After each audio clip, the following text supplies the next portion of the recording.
Town of Sevastopol for August 19th, 2017. Please join me in the Pledge of Allegiance.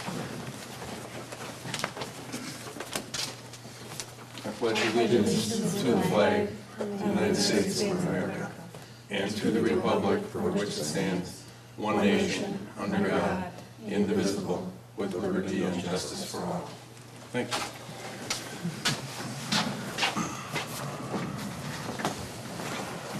Roll call to establish a quorum, please, Amy. Supervisor Tony Hayne. Here. Supervisor Chuck Tice. Here. Chairman Dan Wolfel. Here. Supervisor Linda Waite. Here. Supervisor John Stabenus. There we go. Next item on our agenda is the usual meet and greet. We'll start with Amy and work through the board and into our audience. Amy Fluck, Clerk Treasurer, County Road P. Tony Hayne, Supervisor, Matthew Road. Chuck Tice, Bay Shore Drive. Dan Wolfel, Chairman, Bark Road. Linda Waite, Supervisor, Bluff Court. John Stabenus, Supervisor, Whitefish Bay Road. John Daniel, Whitefish Bay Road.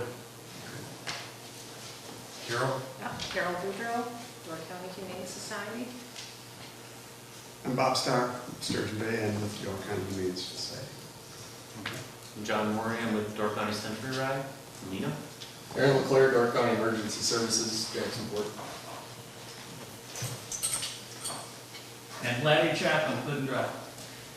Okay, thank you. And welcome. Public participation. If you have something that you'd like to chat about that's not on our agenda, I'll give you an opportunity to talk to it at this point in time. If it's on the agenda, I'll give you an opportunity to talk during that portion of the meeting. So, anybody have anything that would like to say? John? With the Sturgeon Bay Fire Department now trying to spread their roots into southern North County, does the people Spread the what? spread their roots Okay. into southern North County, where they already have, what, 4 fire departments, 3 for sure? Is that gonna make the people of Sevastopol a little bit on edge for safety reasons? Maybe they're spreading themselves a little thin, whether or not it was discussed with you guys as board members or anything like that. The only thing I can talk to is what I've read in the paper and what I've heard, which is simply that they were doing an analysis to see if they could expand the service area to include the town of Nassawapi. And as you know, they have arrangements with all the other communities in the event there is a fire, as just demonstrated up in, unfortunately, in Egg Harbor, where virtually everybody all the way down to the pier came to fight that fire. I'm assuming they know their business, and frankly, I'm not concerned at this point. They haven't approached us specifically to tell us that there's any issue. And as you know, they've had coverage for us, town of Sturgeon Bay and city of Sturgeon Bay, for quite some time. So we'll see what happens. So. Okay, so that, does it make us a first player in the, as customers go, are we first on the list or are we second? Because if something god awful would happen, fire down south and a fire up here at the same time or whatever, where do they go? They have a procedure to address that. Okay. That has come up in the past. John, would you happen to know that, you recall that? Well, Sturgeon Bay's gonna come first. Right. You know, and then they're gonna call mutual aid Yeah, for help. but they don't even let their trucks, when they're with the bridge, they always have somebody, for example, on the south side, Well, they have, on the west side. yeah, they have, what, 4? 2 stations. Yeah. 2 stations, I think 4 men each, one on the one side of the bridge and one on the other side of the bridge, so they would have to split, or they would, more than, you know, every fire department has mutual aid contracts with everybody else, so. If they Which we were- seen yesterday. Huh? Which we seen yesterday. Exactly, so, I mean, if they're aiming towards the south, they're gonna call Egg Harbor, Jacksonport, Sister Bay, whoever they gotta call to take care of it, so. So after yesterday, I'm assuming mutual aid will probably get called a little more often? Or is it still gonna be kind of a power struggle with Sturgeon Bay? It's up to the incident commander who and when he calls for help, so. All right, if you guys feel that we're safe, I guess. Well, they haven't made anything formally yet that they're actually gonna take it on, so, I mean. Well, Southern North bumped up, what, 100 and some thousand, their fire department, so give her. I mean, it's something to be concerned about, yes, so, Oh, very concerned, especially at the peak season of summer up here. right. Very concerned. So, if anything changes, we'll be happy to address it, and at this point in time, I don't anticipate a problem, but we can always talk to the fire chief and remind him of that. So, anyone else? John? Sure. Well, I'm with the Dork Century Ride, which has been around for, it's the 39th year, so, I want to touch base with all the municipalities and hear any concerns you guys would have or have had about the ride in the past, or things that you think I can direct or improve upon based upon the history of the ride, and in some cases, as I was talking to John before, sometimes it's rider behavior and sometimes it's motorist behavior, but I think this year especially, since I took over the event last year, I've been with the event for almost 10 years, but last year when I took it over entirely, we made pretty good strides as far as public safety and some other things, but as I found out through the sheriff's department and EMS departments, that's kind of a focus this year, is basically rider safety, and also being aware and being considerate of the roads, whether it's a county road or a township road. The issue we had with the riders is that most of them are from out of town. They're tourists, and when they come up here, they tend, it's really not their backyard, so sometimes their behavior is not what you consider to be overwhelmingly considerate to the folks up here. So I guess from your angle, have you heard situations in the town that that I should be concerned with, or areas that I should improve upon? The only thing that I'm aware of has been an ongoing one, which is just what happens when you're driving down the street and trying to get them to compress down to the driving lane. I mean, that's just been the only ongoing thing that I'm aware of. So, and some obviously are no problem at all, and others are resistant. So, how you fix that, I don't know. Well, we're bumping up the sheriff's patrol a little bit more, some more personnel out there.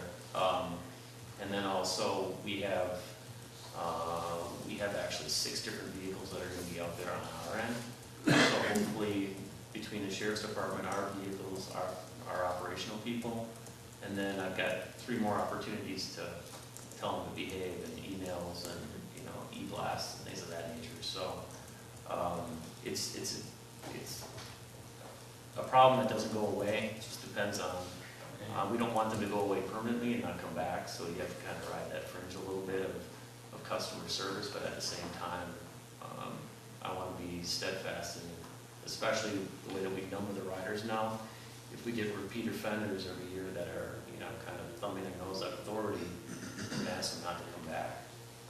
Especially groups of riders, if we get 10, 20 riders in a group, and they travel as a team, we're going to be pretty adamant about asking them just to stay home if that happens. I'll give you credit for going out and trying. It's herding cats. Let's say, let us know if there's an award for achievement. That's our job. Any other comments? No. Very good. Okay. Well, we wish you luck. Thanks for stopping and letting us know. Yeah, thanks, guys. Appreciate it. Appreciate your help. You're welcome. That's September 10th. Is that a Saturday or a Sunday? It's a Sunday ride. Mixes with the Sunday drivers. It's a perfect Yeah. combination. You should install one roundabout somewhere, just so they can. I'm just hoping. Yeah, there you I'm go. just hoping the county doesn't put pea gravel down. All right, so let's go to the agenda here. Amy, was it properly noticed? The agenda has been properly noticed. Okay, the agenda as is. We need a motion to adopt. So moved. I'm sorry, you want to start that again? I heard 2 at the same time. I'll second it. Chuck, motion by Chuck, second by John. The agenda, all those in favor signify by saying aye. Aye. Motion passed, okay. Approval of the minutes, Board of Supervisors meeting from 7/24/2017. You all had a chance to take a look at those and comment back to Amy.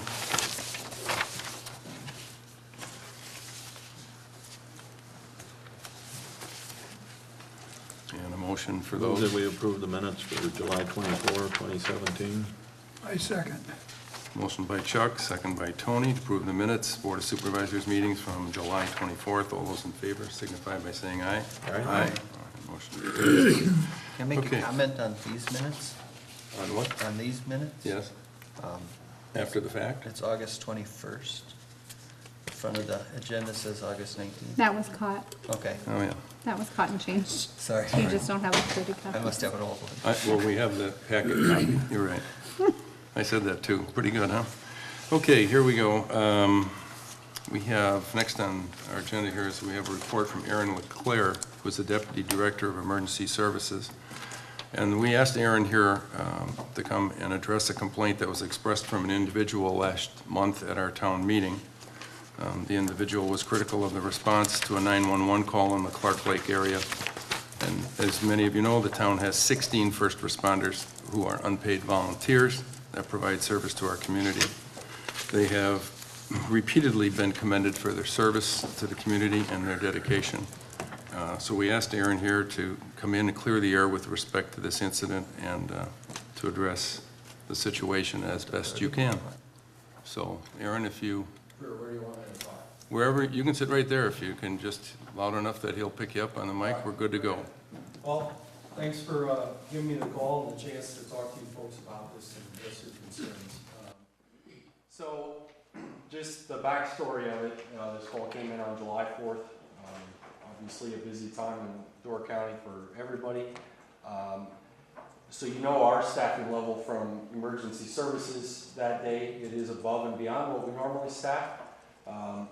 We have our regular duty crews, which consist of 2 ambulances out of Sturgeon Bay, staffed with 4 paramedics, 2 each truck.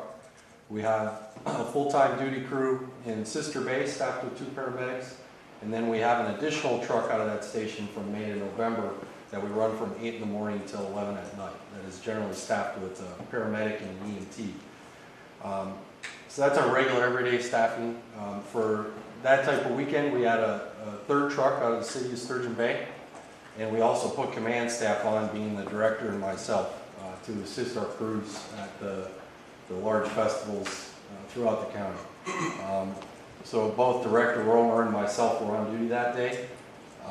When the call came in at 11:45 hours on the 4th for a report of a possible drowning on Clark's Lake.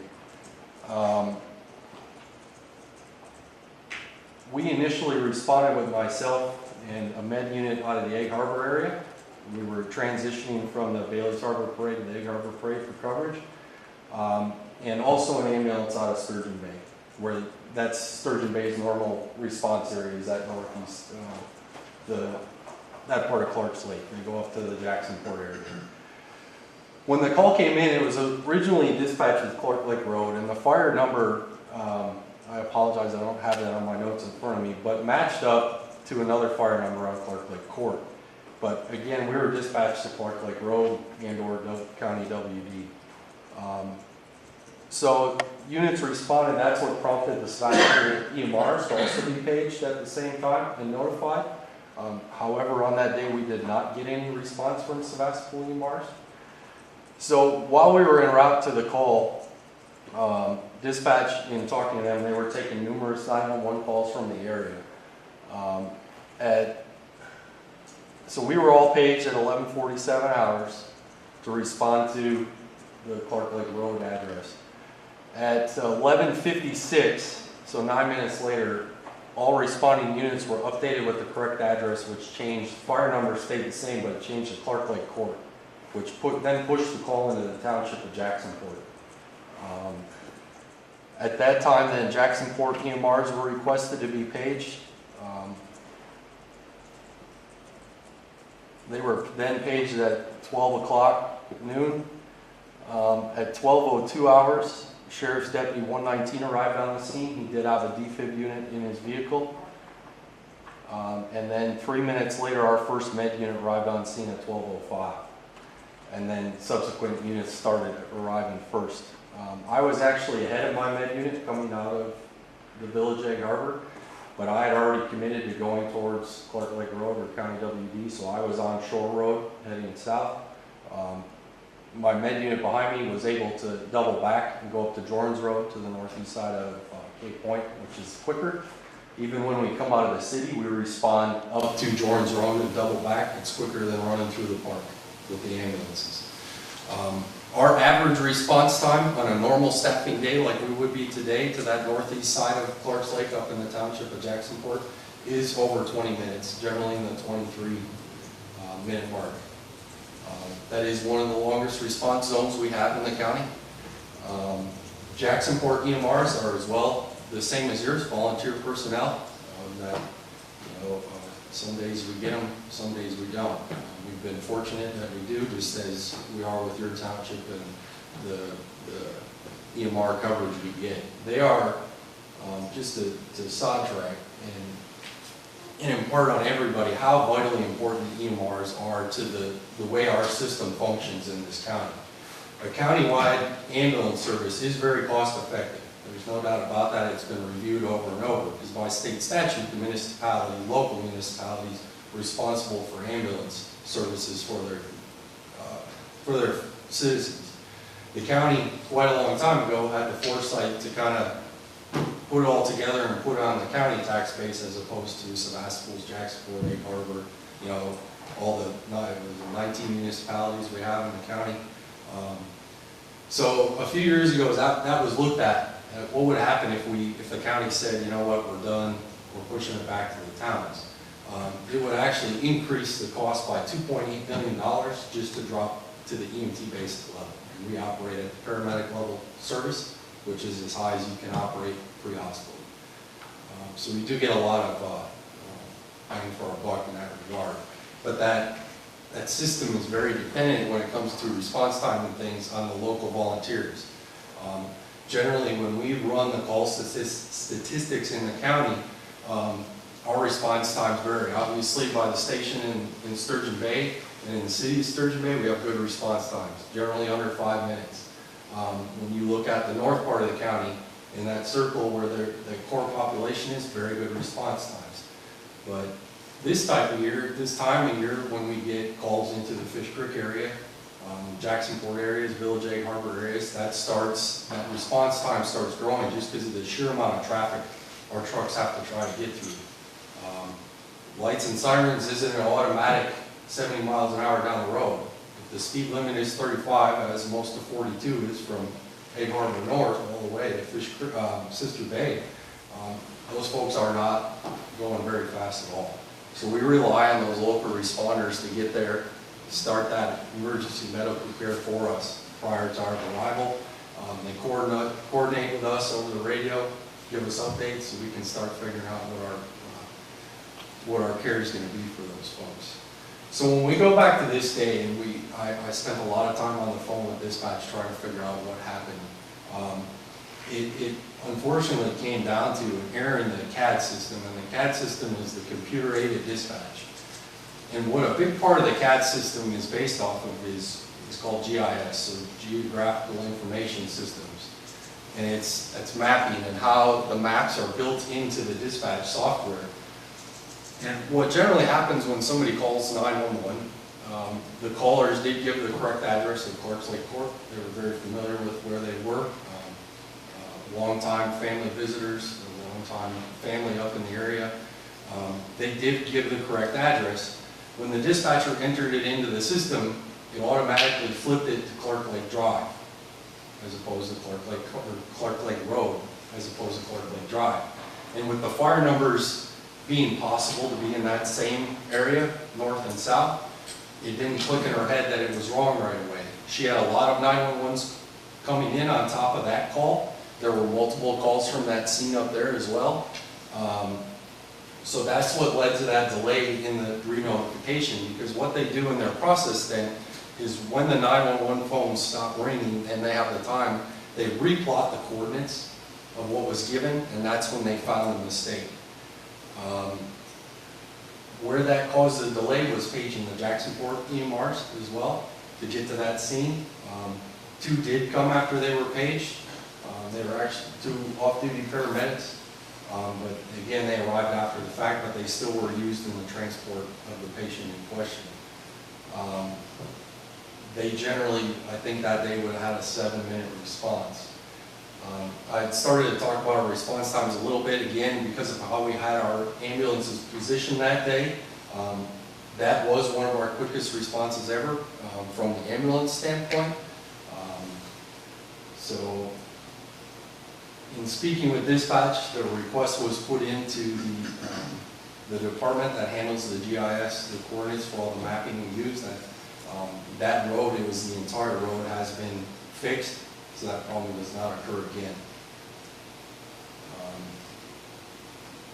I have had calls from 2 of the family members on separate occasions and spoken with them, so I'm open to questions at this point in time. No questions from me. On my experience with the first responders, I had a lifetime friend pass away in January, and I was there 5 minutes after. His wife called and said he was having a heart attack, and like John and I think 3 other guys were there so fast I could hardly believe it, and unfortunately we were unable to save him. But from my way of thinking, you guys do a great job all the way around. So if anyone else on the board has a comment, please feel free, or John, if you do.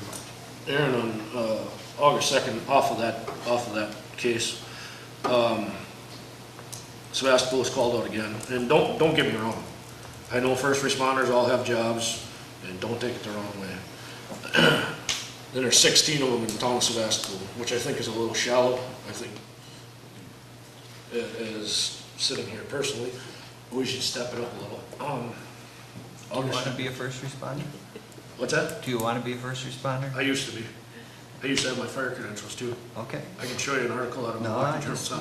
because we are trying to get, we can go up to 20. I understand. We have the approval to go up to, I think, 20 or 21, and we can't find any more, so. I got 2 that I'll give you names of. Okay. They're more than interested in coming out.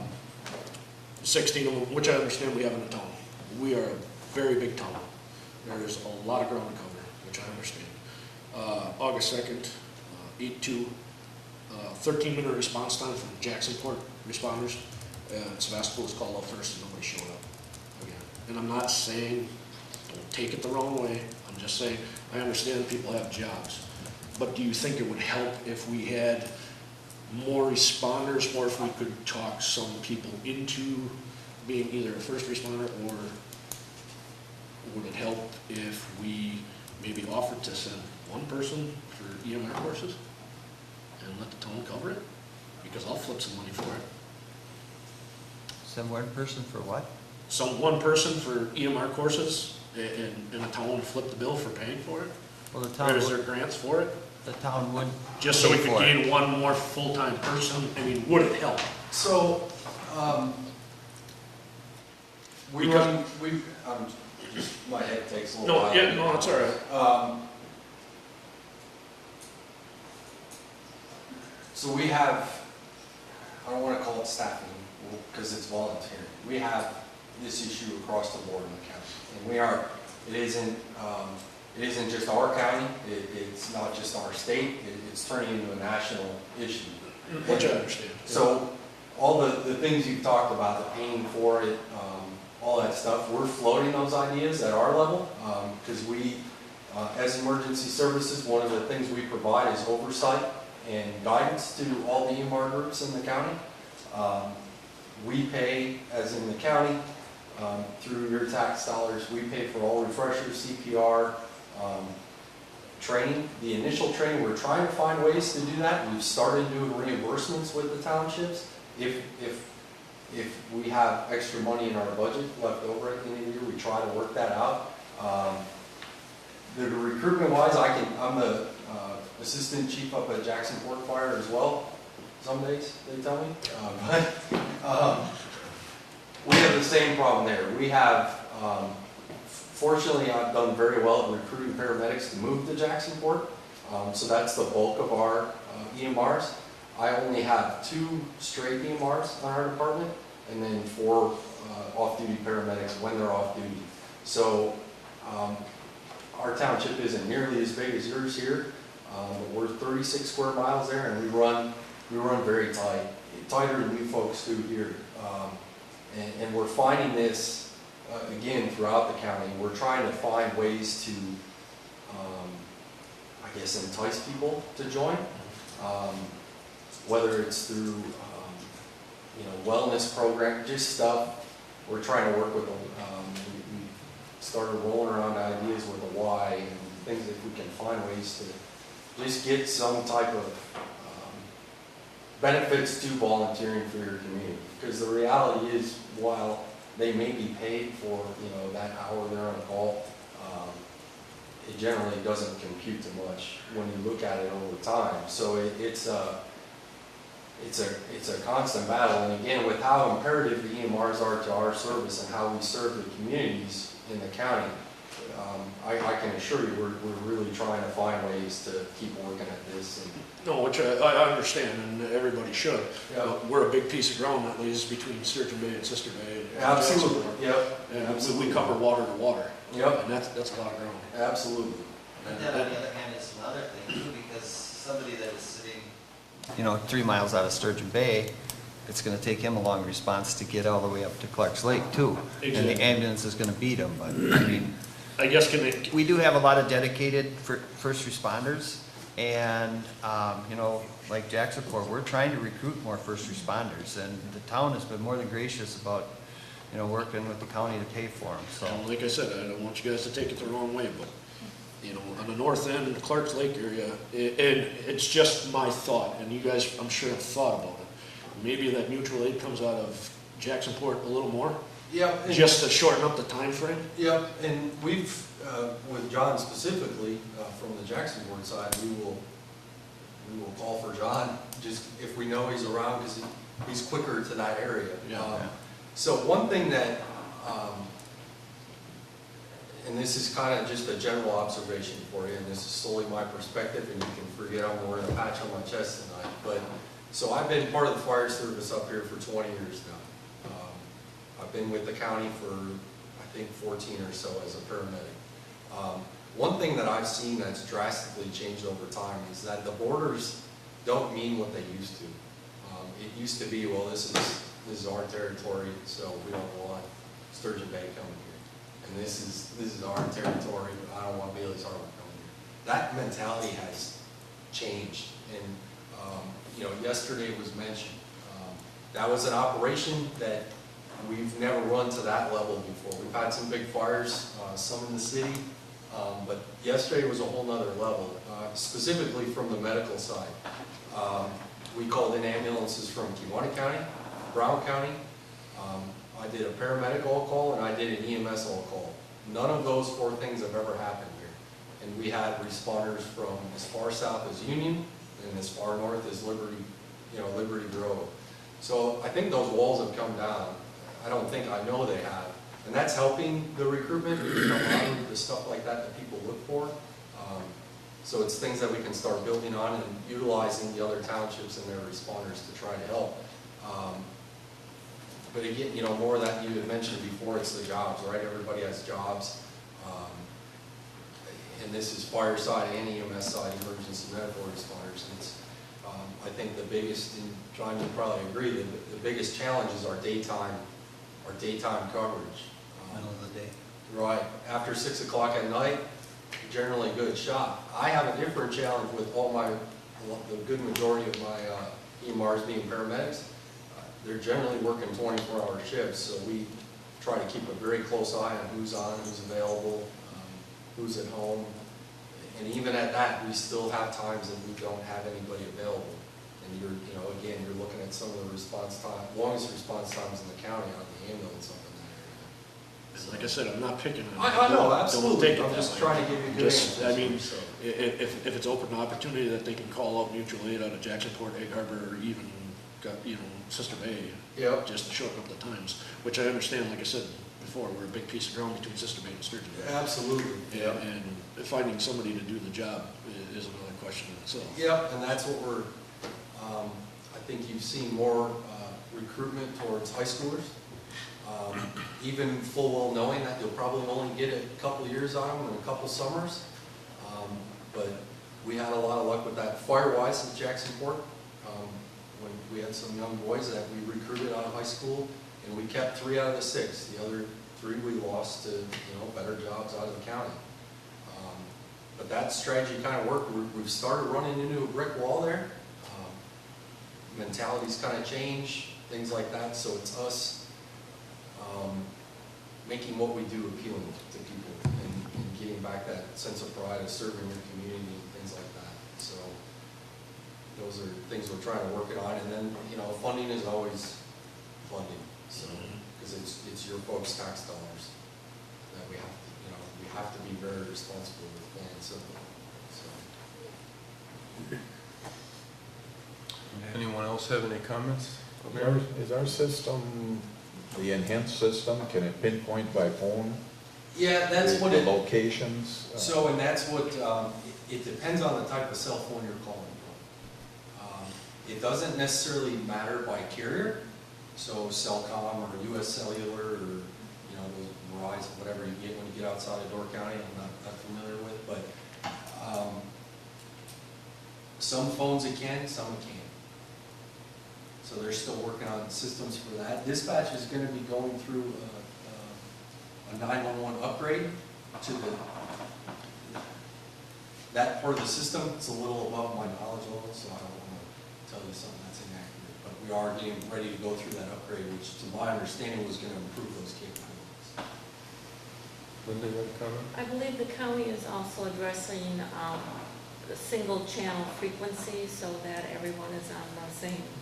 We're looking at it, yep, trying to figure out if it's practical with the radio system. And then you're also in the process of drafting this mass incident management program.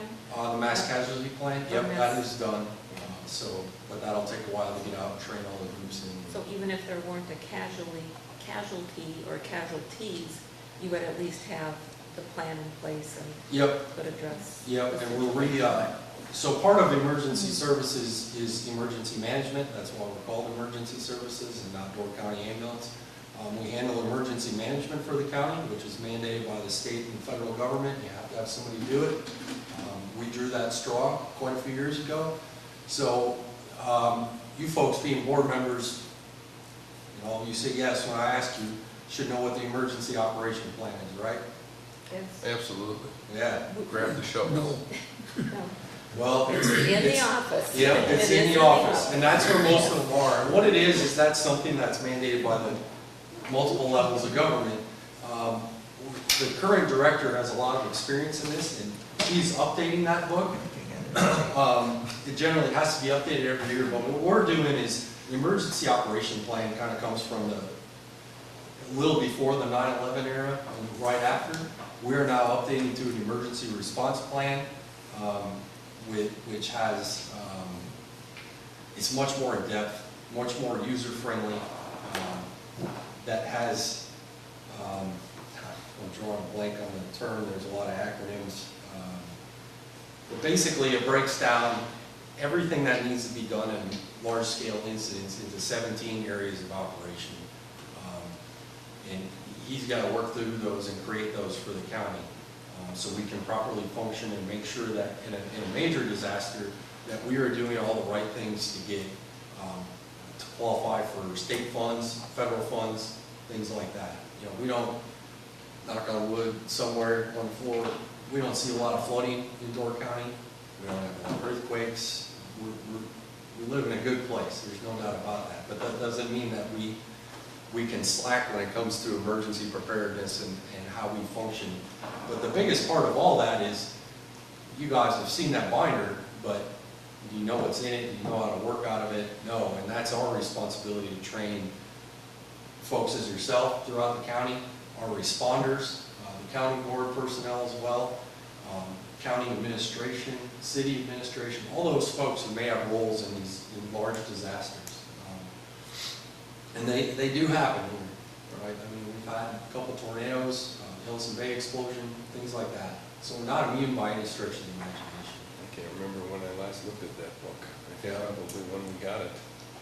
Well, I looked at it because, being the clerk, you know, Yeah, I would you've look seen at it, it from right. time to time. And also planning, for some reason, our planning department just Yep. added to it. Yeah, they worked on, with the previous director, they worked on the hazard mitigation plan, so that's kind of more of that tail end work after a disaster. So you have all that paperwork in place in order so that you can go to that boat and function properly. And again, the functioning properly part is the sooner you can mitigate disasters, the cheaper it costs everybody, which in turn comes out of our pockets anyways, whether it's the federal government, state government, county government, town government, we all still pay those taxes. Money doesn't just magically appear from the federal government, it comes from somewhere. So, yeah. But we have to do a lot of things in order to qualify for that money, so it can get returned to the taxpayers here. It's a lot of that long-term planning that is the other half of what we do every day. And this director has a good history with that, good experience with that, and that's why he's trying to get us up to date with the way we should be operating going forward. Well, thank you very much for coming and explaining the circumstances and then enlightening us on other topics within your organization. We If appreciate you that. ever have questions, give me a call. I can talk forever about this stuff. So. You're If you knowledgeable don't mind, enough. I'm gonna That's have good. to scoot out of here. I gotta get my kids. It's not a problem. Thank you again. Yeah, you guys have a good night. All right. Huh? You're my ride home. I'm your ride home. Take a walk. Y'all have a good night. Thanks, Aaron. Thank you. All right. Next on our agenda, we have Thanks, Aaron. opportunity for the director, or I should say the president of the Door County Humane Society, Bob Starr, and Carol Boudreau, hope I got that right, who is the executive director. And let me just say that each year during budget time, we have a request from you to put a few dollars into a fund to help pay for the operation of the Humane Society. And for the benefit of the people listening, it's important to understand that the Door County Humane Society is not a government-funded entity. It's not part of our government structure. It's run totally on funds raised through donations and fundraising efforts that are done by the Humane Society. And historically, and as long as I've been on this town board, Sevastopol's been one of the highest users of their services. The number of stray pets that are attributed to our community generally put us in the top 2 or 3, barring whatever happens on Washington Island, in the rest of the towns and villages. So I wanted to give them an opportunity to present their situation to the board so that when we get into our budget session in October, we may be able to look a little differently upon their circumstances. So, Bob, Carol, it's whatever you'd like to do. How's that? Sounds good. Thank you, Okay. Mr. Chairman. Thank you, Supervisors, for allowing us to come and talk to you this evening. We have, since I've been on board now, it's going to be 2 years in November, and was elected president about a year and a half ago. And since that time, we set out a few goals, and one of those was to become a much more efficient operation. Carol came on board as the executive director in early 2015, and has done a masterful job of trying to help us become far more efficient so that we have reduced our annual budget, which was well over $600,000 a year, now down to just shy of, or just over $500,000 a year. But it still costs that much to manage and operate a humane society in Door County, to manage the over 700 cats and dogs that are brought into the shelter each year. Of course, they all need medical care. They need food, shelter, and hopefully adoption services. All those require funding. And Mr. Chairman, you were right. The lion's share of that funding comes from private donations, year in and year out. We do, however, rely on the municipalities in Door County to help us. City of Sturgeon Bay and all of the townships, the villages, they all participate, not all of them, but most of them participate and help support us. And we appreciate the support that the town of Sevastopol has given us in the past. With that said, we came to try to help you understand what we do and the services that we provide your township, and also hopefully help you understand how important we are to your township here. To imagine what would happen to your cat and dog populations if the Humane Society weren't there, for people to be able to bring their strays, surrenders, when they pick up a cat or a dog on the side of the road or in their yard and they're not sure what to do with it, if Door County Humane Society weren't there, very few options are available to them. Because most humane societies won't take strays from outside their service area. So it isn't like you can just say, well, we can go to Green Bay and drop it off there. They're very selective because all humane societies work under the same financial constraints. So they just can't say, oh, no problem, bring them from wherever. So they don't. So it would leave your citizens limited options in that regard. Gone are the days where, when I was a kid, we had a dog pound in the city of Sturgeon Bay. And in the dog pound there was about 4 or 5 cages, all lined up alongside of each other. It was out by the Municipal Services Building, Linda remembers. And at the end of those 4 or 5 cages was, it was like a doghouse. And that doghouse had a pipe on it that went into the doghouse. So if you were unfortunate to be a cat or a dog that was picked up by one of the city police department guys and went into that cage, one of the cages there, you stayed there for about 7 days. And then you were moved down into the doghouse and they backed up a car or a truck and hooked up the exhaust to that pipe that went into the doghouse. And that was the definition of humane treatment in the 1950s and the 1960s. And those days are gone. That is no longer considered humane. And we operate in a different way. A way in which all the citizens of Door County would support and care for the dogs and cats and give them medical attention. So we hope for all municipalities in Door County to understand the services that we provide and hopefully think of us in a little more important way and how you might be able to help us. When I became on the board and I realized what the budget was, I knew that it was not a sustainable model. There has to be a balance between revenues coming in and expenditures. There just has to be. Just like you folks wrestle with every year. I remember being on the city council in Sturgeon Bay and the difficulties it was, and I know it hasn't gotten any easier to manage your budgets. But I hope you can look at the Door County Humane Society with a little more importance as you prepare your budgets and can help us maybe more than you have in the past. That's what and we've been going to different municipalities all around the county and have been talking about what we do to help all the town boards hopefully understand and come to appreciate the services that we provide the citizens of Door County.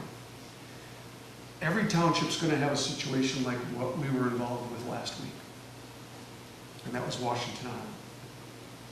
And we had been kind of hearing about Washington Island and a problem up there for several weeks. And Carol was starting to get phone calls. And starting to get phone calls from citizens, and people from actually humane societies from other areas that were hearing from citizens on Washington Island about the situation. And we finally realized that, okay, it's time for us to do something. We had been in communication with the corporate counsel for the county of Door. The county had taken over the property and was going to demolish the home that's on the property. And we were told and informed that there was potentially 40, 50 cats that were living in this abandoned home and possibly being fed from a resident who used to live in the home, used to maybe own the property, but was unable to pay the taxes for a period of time, and the property was condemned and was scheduled to be torn down. We felt that we had to do something about that. We knew it was going to be an expensive operation, and it was going to be difficult because it's on an island. So Carol went about putting together a protocol for how we would respond to that, and she did a wonderful job. We collected enough live traps to be able to fill the van with live traps. And she and several of her staff started making trips over to Washington Island last Monday and ended up with over 40 cats coming out of that home. We don't know if we got all of them. We think we got most of them. And the home was indeed demolished. Now, had we not gone and done that operation, all those cats are going to scatter amongst the population. And none of them are neutered, none of them are spayed. So you know they're going to repopulate even more so once they get out. They just are. And it becomes more of a problem, more of a problem. Every township's going to have that kind of situation. If they haven't had it in the past, you're going to have it in the future. And that's where you're going to hope that the Humane Society is there to help in those situations. We sent out a call, and we're continuing to do that, to ask for donations from the public to help us. And we're hoping that the Washington Island residents help us through their town board.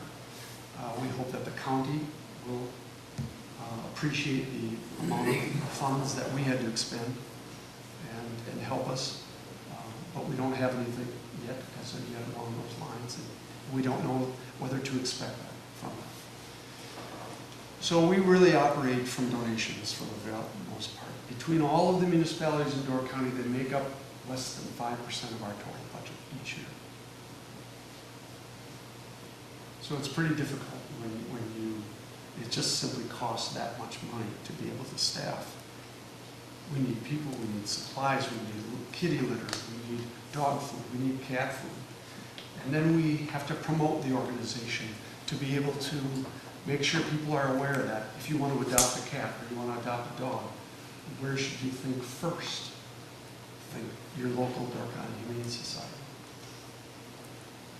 And we have a lot of wonderful supporters in the community, and many from outside the community. But it really requires a team effort, and so we're also going around to town boards and city councils and pleading our case, as it were, and hoping you might be able to help us out when it comes to budget times.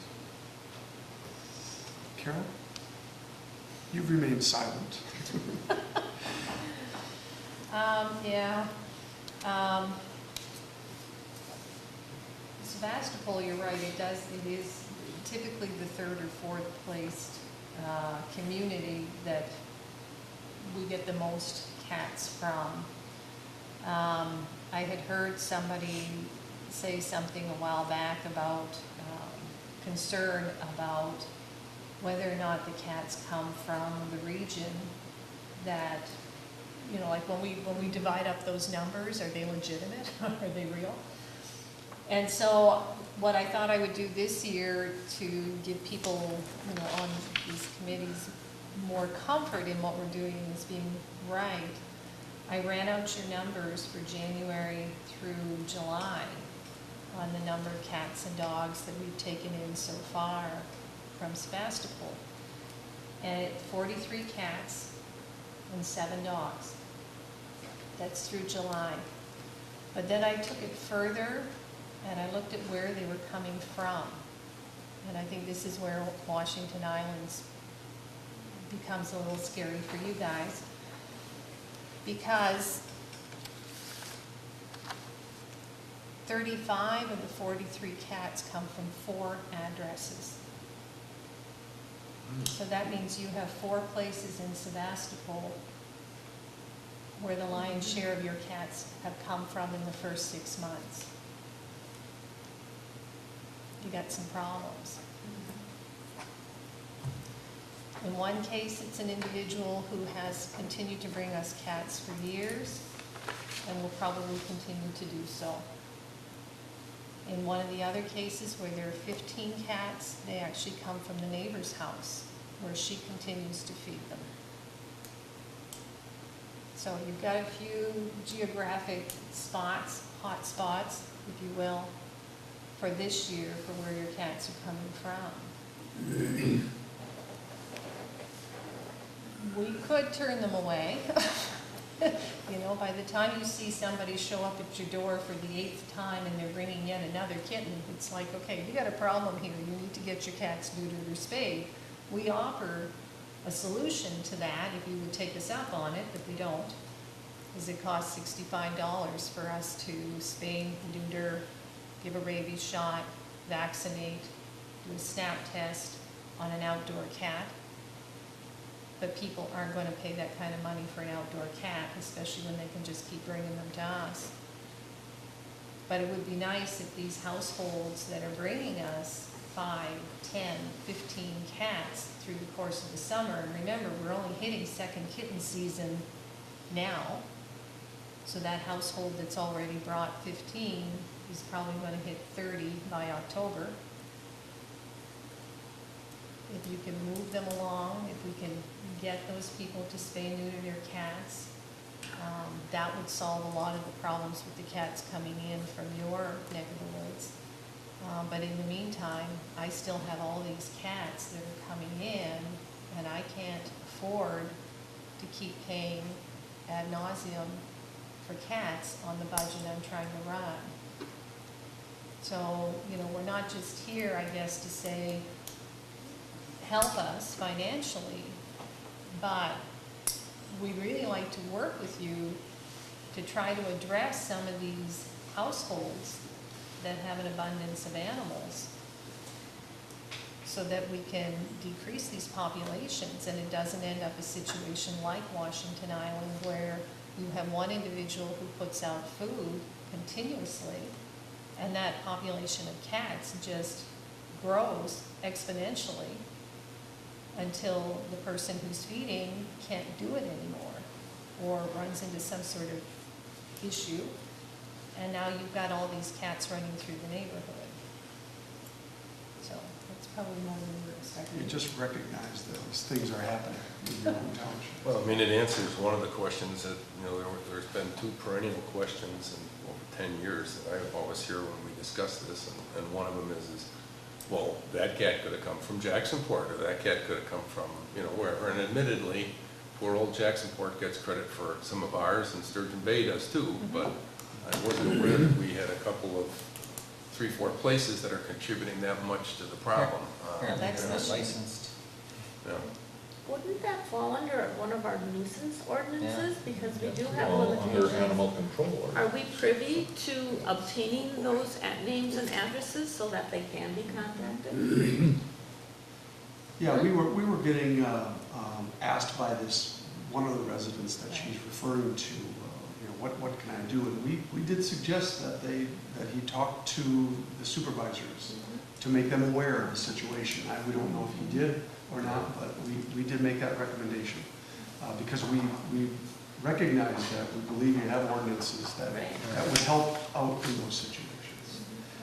So I think it's just good to be aware. It's good to have these communications so that you have an idea of what's happening in your township as it relates to this type of thing too. If we don't know the names and addresses, there's nothing we can do about it. If you have that information, it would do Carol well will to- share that Yep, with you. I have So it. when you get a cat in or a dog, you said the $65 with spade and neuter and a rabies shot?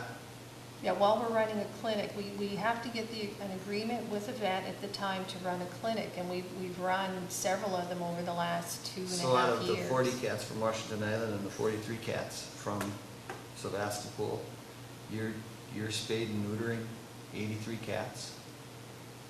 Say that You don't, again.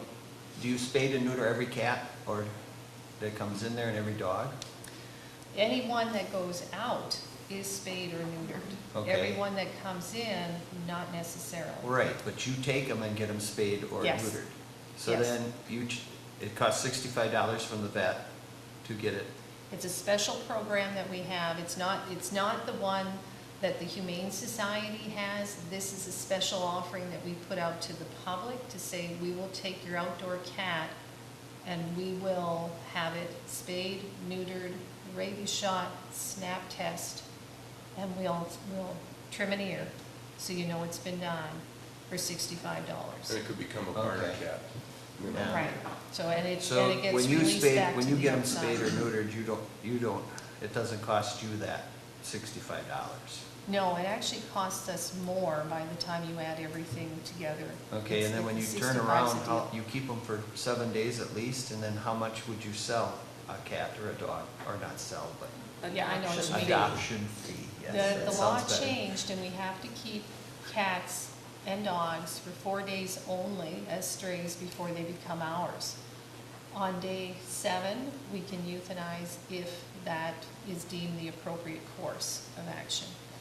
So after day 4, we can spay, neuter, do all the things we need to do, medicate, whatever, and then the cat or dog becomes available.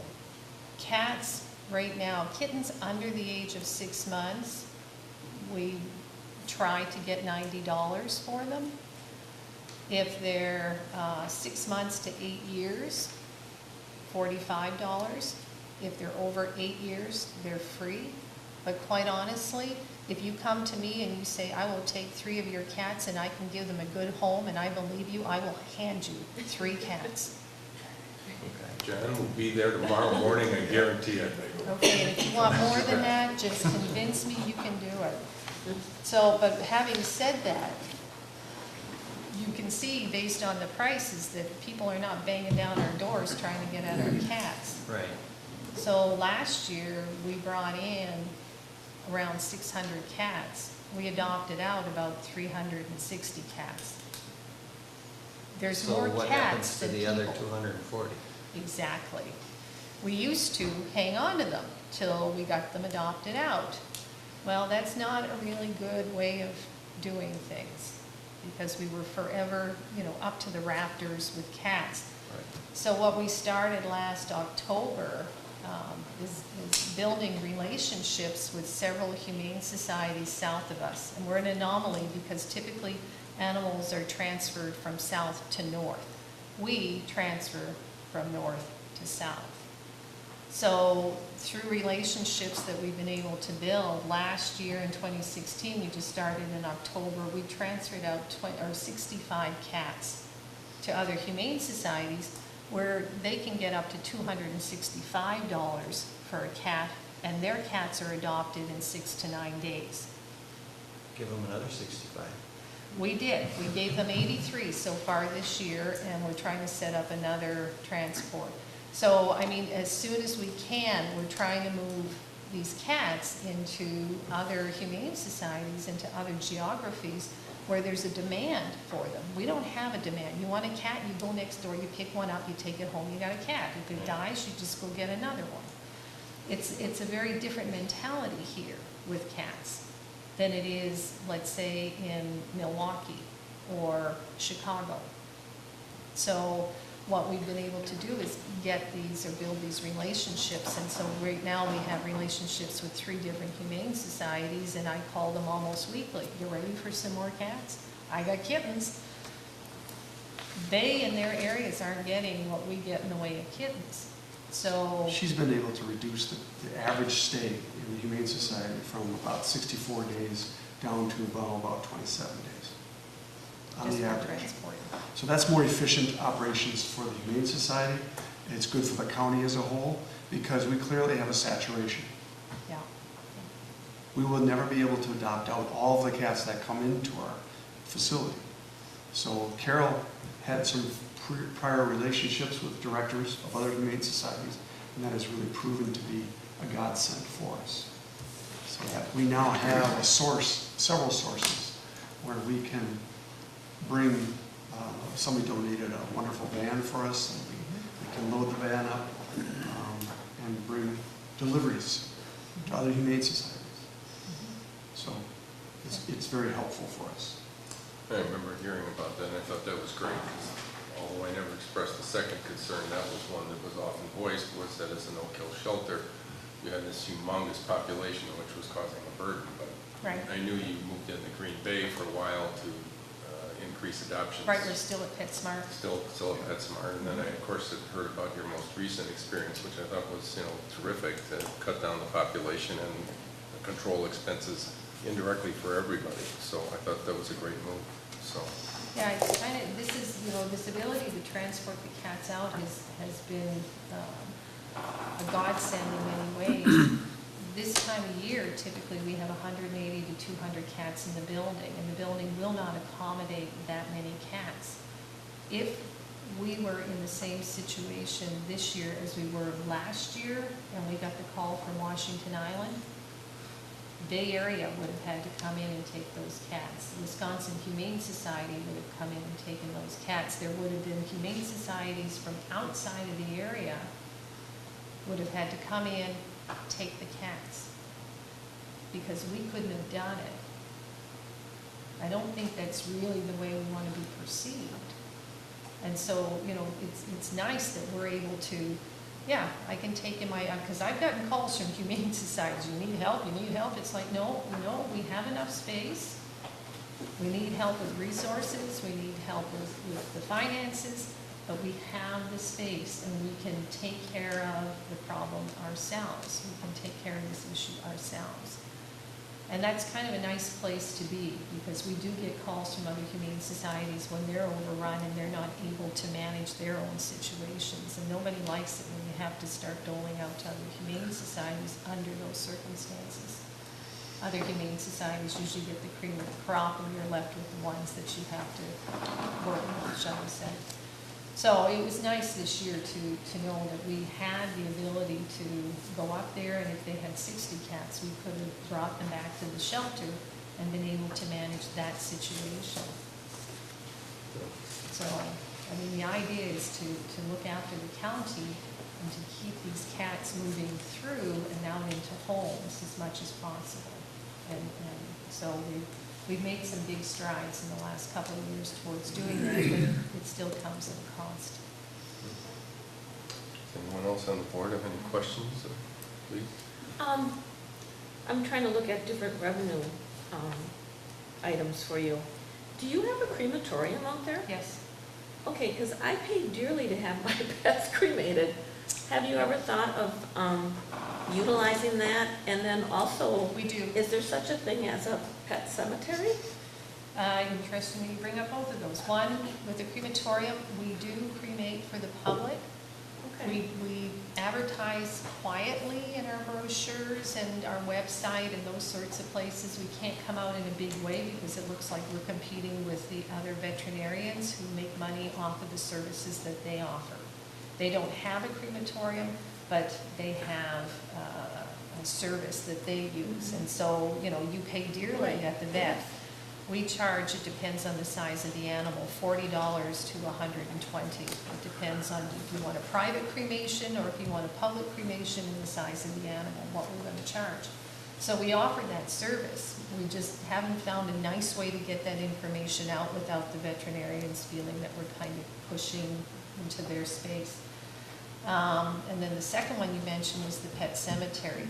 We formed a committee around Christmas time this past year, and we're trying to work on a solution for that. Of course, once summer hits and kitten season hits and Washington Island hits, our focus is a little different, but we're looking at doing something over the next year or two, if at all possible. And we've kind of figured out 2 sites on our property we'd like to use. And so, yeah, we're working towards that, but it's going to be a slow process. I understand a lot of your funding comes from the dog license program in the county. You get the residual of those license fees. Correct. What about a cat license? The poor dog has been licensed for years, and he's had to wear that damn rabies tag and on a collar before he can go outdoors, yet the cat runs free. Well, So I think it would be something to look into, to see about licensing cats. it's an interesting thing. We've thrown around a lot of those things. The amount of money we make off the licenses is a little over $5,000, so about 1% of our budget is right there. We take in, as you can imagine, a lot of stray dogs. In fact, we take about 150 to 200 stray dogs a year, and about 75%, 60 to 75% of them are returned. Almost none of them have tags. We cannot enforce that. All we can say is, you don't have the dog tag, you need to contact your municipality and pay for the tag. And people walk out the door and they don't bother with the tag. So we're not really doing a great job on dogs, and keeping in mind that most dog tags run, what, $3 to $5 a year? Between 3 and 8. Yeah, and most of the time when we brought up the idea of trying to enforce it, the pushback we've gotten is that if you push back on these people and ask them to, give you the money, they're less likely to pay for the ones they have now, and so actually your income will decrease rather than increase. So we're not getting anywhere with that argument. If we tried to license cats, I think we could maybe do that like in the city of Sturgeon Bay, where they actually have rules like you must have a rabies shot on a cat in the city. But since outside of the city of Sturgeon Bay, there is no requirement that a cat have a rabies shot, there's really no way we can keep track of what cats are out there to even get tags on them. So, because there's just far too many barn cats. Where the herding cats phrase came from. Exactly. Yes. Yeah. So You it's a just good idea, touched but- on another situation here where you have the information and you're not passing it on. You just said that the dogs are not tagged Right, and you gave them back to somebody. right. The person should have been turned in to the town where the dog came from so that they can be checked up on and get the required licensing and vaccinations. Can I do that? Can I send you the list as they come You in? could Can I do do that. that to all the, For the town of Sevastopol. okay, I will do that. Because believe me, it's money in my pocket. And we're We working get a and quarter for each we're one. trying to get these things done and Why did you just take it all in? if we don't know, there's nothing we can do about it. Okay. I will do that. On a monthly basis, would that be, Chuck would love it. okay? I will put a note, send it to you. You know, Send Lin- this to you. if I might, just, Linda brought up that when you lost a pet, something that you had to seek out and find help in that moment. And my wife and I have had dogs and we've had cats, and it's part of the reason why we support the Humane Society like we do is because those moments are delicate times. It's like losing a family member. And I can't tell you how much I appreciated having the Door County Humane Society. This was before I was ever involved on the board of directors. It was so helpful to have them there to help us in that moment. We knew that they offered help to us after we lost our little guys.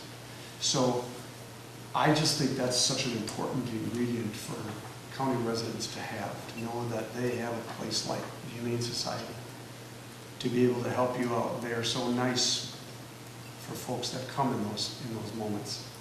I just think it's another reason to help us.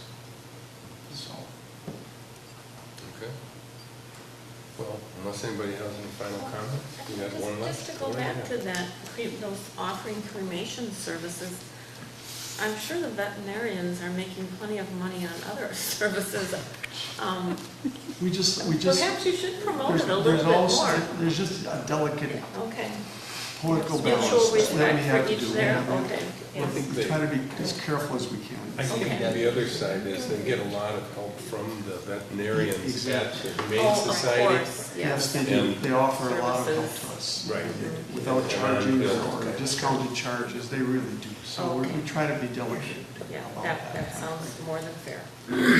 Bob, thank you, and Carol for coming, and we'll make another stab at it. come Thank you October. for inviting us, and thank you all for listening. It's all right, we appreciate it, thank you, Cal. Okay. All right, Dan, before you move on, I'm just gonna.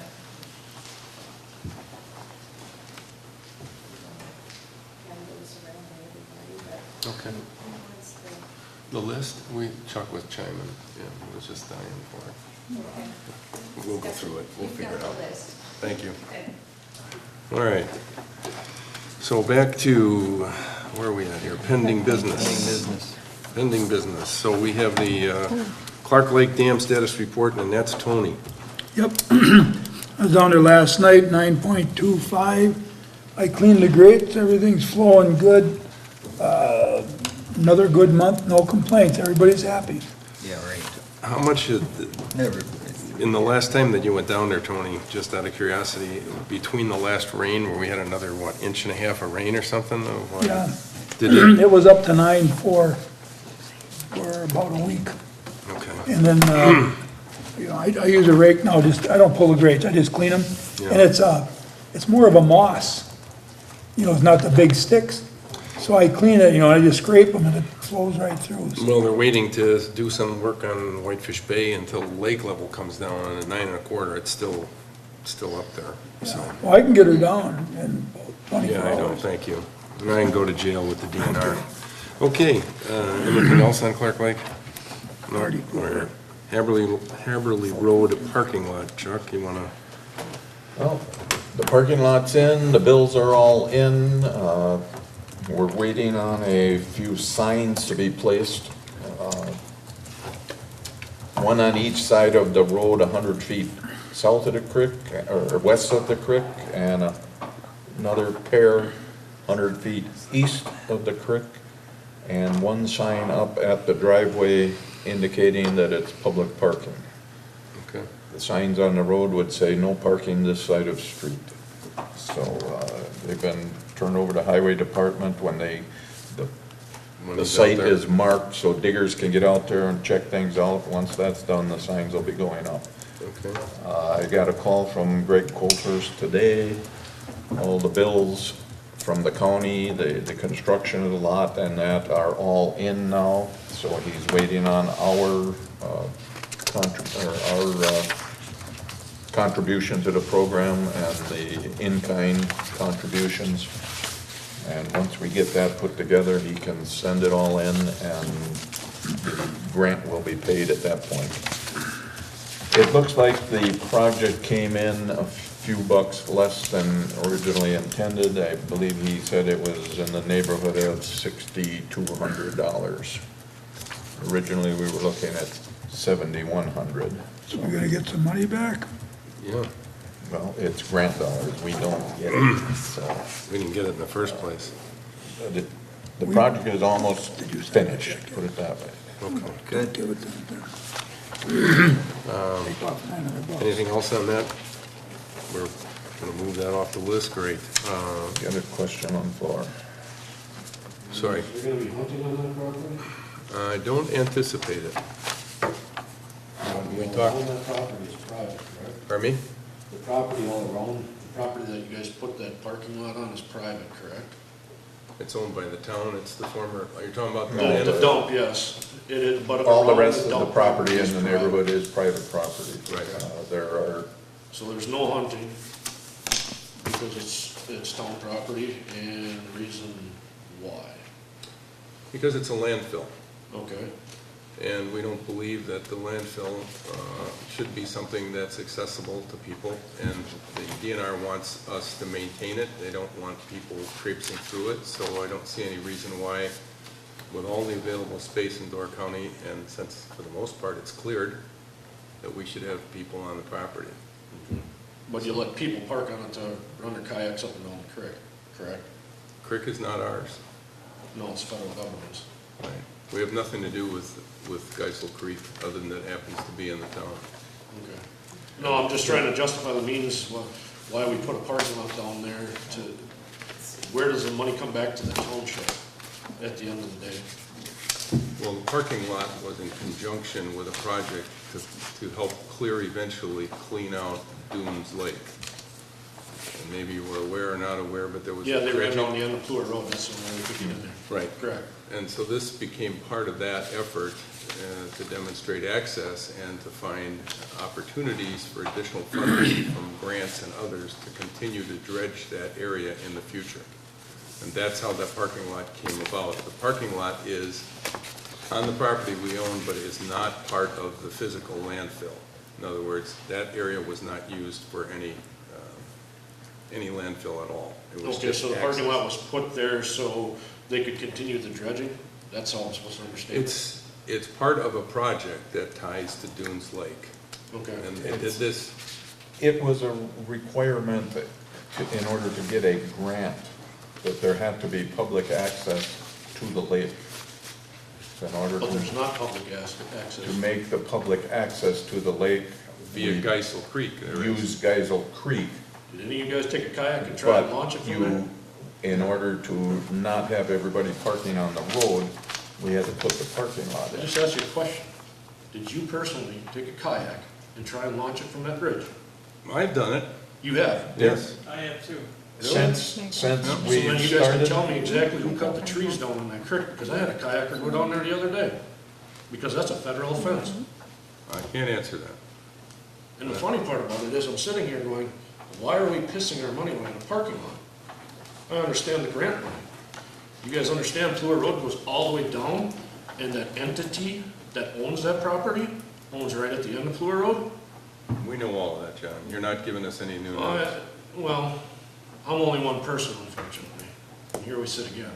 No, you need to get filled in on all of the I stuff am. that's transpired over time, and I that's am, but not. I'm still trying to justify the means. My kayaker has to drop his kayak, park in our parking lot, walk 100, 150 feet, 200 feet.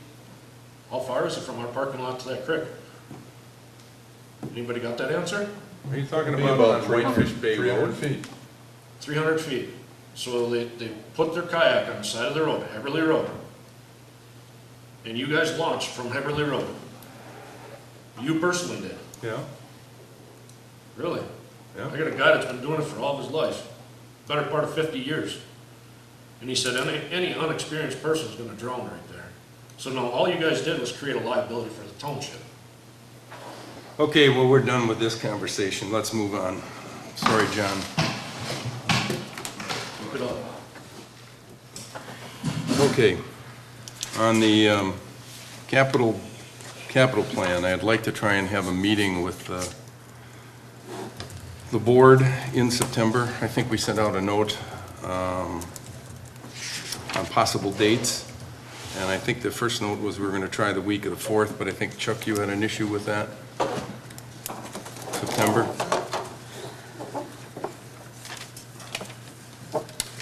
The only thing I had an issue with was anything after 5 o'clock, I believe. Yeah, and I want to try and, I think it's important that we have everyone here, so I need to encompass John in there, so I don't know where we start with this, so time of the day doesn't make any difference to me as much as impact to John, I guess. Could it be on a Saturday?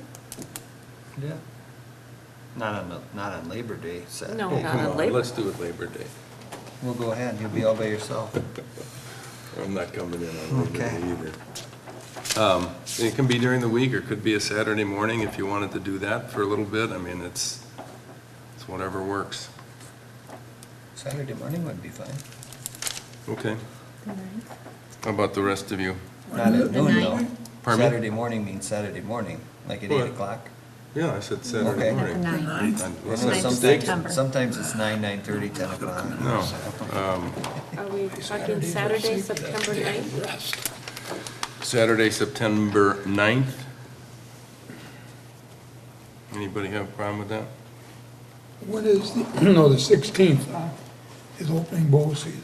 No, 16th is the Sturgeon Bay Fall Festival, I'll be at that, so, but the 9th works for me. John, Yeah. Linda, Chuck? Good? What time? Well, we'll start at 8. It may not be a long meeting. You know, I just don't know. Okay, so 8 o'clock, and Amy, since you have to be here, I assume it'll work for you? On a Saturday? Yeah, Yeah, I'll be here. okay. Well, otherwise I would offer to take the minutes too, if Amy No, wants it's a absolutely weekend. fine. It's fine. Okay, so let's shoot for the 9th, 8 AM. We'll get in and get out. Then the only other thing is Amy started to work on that, filling it out a little bit. We hit a couple of roadblocks in terms of things that we wanted to include on there. So I would ask that maybe those of you that have ownership of this, do a little further checking. For example, at the town park, we're talking about the truck. I think I threw that number out as a replacement, so I don't know, Tony, if that's something we really are gonna go after or not, but maybe you wanna get a better handle on a number there. Amy's working on the office equipment. The employees, the town employee thing is, that's just a whole laundry list of stuff. We'll have to try and refine that. If anybody has any thoughts on things that we need to make sure we include in there. I got a breakdown of from Amy for, and I gotta compile it, how much we paid for, snow removal at the town hall, how much we've paid for, like now this year, you're having the county put the signs up. A lot of this stuff, there's like $12,000 that our town, a full-time employee could be doing. Right, and this is the stuff we And need like, to account with for. our, You need to get an itemized thing. humane So officer, you can promote it. you know, maybe we don't want to talk about it during a meeting, but he's a little bit overzealous, grabbing animals and dragging them into Humane Society. Well, these are the things Yeah, that we want to go through. I've got all those numbers. You got to pull all that stuff together and figure out whether or not we can afford to make the change, and if it makes sense, well, you know, it's something we can plan for. I don't know what the word is on the SCAG there, but you might want to get an update in terms of that, because I mean, I think, and that's getting up there in years. The water treatment, Yeah, but do we have to replace everything at the park in 1 year? no. This is a This plan. is softball, This is okay. not, remember, it's a plan. Plan, It's okay. not a cash distribution. was We're not giving Tony, we're not giving Tony Tony was the the only one checkbook. putting things in here. Yeah. I'm just asking that when we sit down, we have some idea of what's really real in terms of numbers, if we were gonna trade in one and get something new. Okay. On the town hall, the DNR came back to us and told us that the first course of action is gonna be a well. So Yeah. hopefully, Chuck, did you get my email? I know you. I got your okay. email, I got the word out right now. I Okay. called Euclid rather.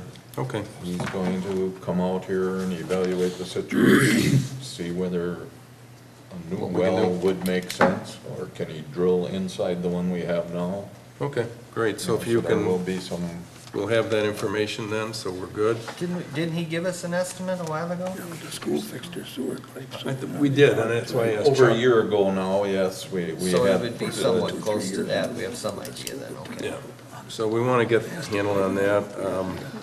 And then, Tony, when you're talking about the town park and this whole employee thing, to a large degree, this rolls back to you, so you really need to factor in those pieces of equipment that an employee would use. So just work to update that stuff so that when we get together on Saturday, it can either be a 10-minute conversation that we can't do anything, or we can try one, and then we have to really figure out, you know, on what kind of timeline, you know, where should it go?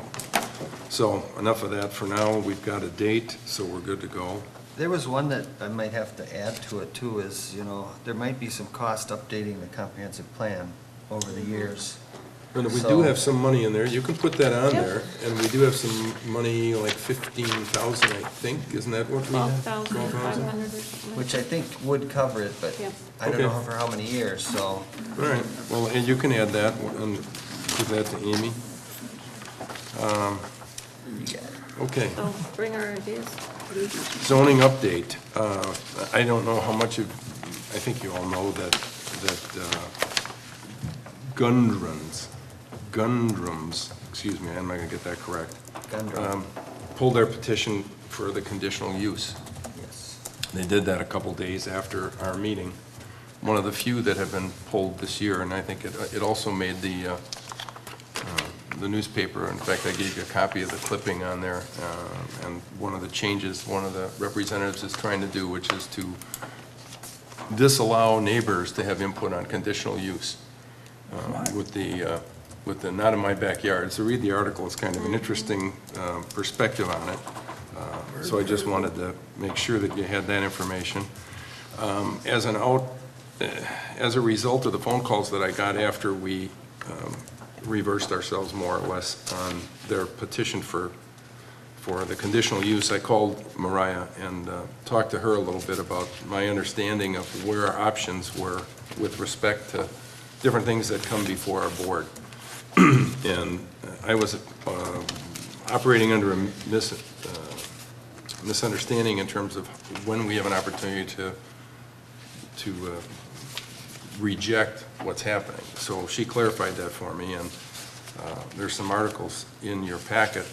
But basically, and I'll just give you a quick synopsis of my conversation with her, but basically, if it's a case of zoning, this is the one opportunity where we really have an opportunity to protest and require and appeal this decision that the RPC would make to the county board.